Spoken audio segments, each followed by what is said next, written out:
వారసత్వం అనేది రాజకీయాల్లో ప్రవేశానికి ఒక మార్గమే తప్ప అదే శిఖరాగ్రం కాదని భీమిలి ఎమ్మెల్యే గంటా శ్రీనివాసరావు అన్నారు. రాజకీయాల్లో ఉండాలన్నా, విజయం సాధించాలన్నా అందుకు తగ్గట్లుగా కృషి చేయాలన్నారు.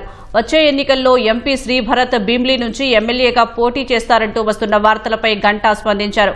కొత్తగా పార్టీలోకి ఎవరొచ్చినా తన వంతుగా గురుతర బాధ్యత వహిస్తానని పేర్కొన్నారు. తాము ఏ నిర్ణయం తీసుకోవాలన్నా పార్టీ అధిష్టానం నిర్ణయిస్తోందని తెలిపారు. ఎవరైనా వారసులు అనేది వాళ్ళకి అదొక ఎంట్రీకి ఒక చిన్న యాక్సెస్, కానీ వాళ్ళు రాజకీయాల్లో ఉండాలా, సక్సెస్ అవ్వాలా, లేకపోతే ఎలా ఉంటారు అనేది అల్టిమేట్ గా వాళ్ళ యొక్క కెపాసిటీ బట్టి, వాళ్ళ యొక్క హార్డ్ వర్క్ బట్టి ఉంటుంది తప్ప రాజకీయాల్లో కేవలం వారసుల వద్ద సక్సెస్ అవ్వాలని లేదు. విలేకరు అడిగారు ఎమ్మెల్యేగా ఏమైనా వస్తారా అని చెప్పి భరత్ని అడిగితే అది చెప్పానప్పుడు ఆయన ఎమ్మెల్యేగా రావడం నాకు కుదరదు, నేను అవసరమైతే రాజకీయాలు మానేస్తాను తప్ప ఎంపీకి చేయనని చెప్పాడు.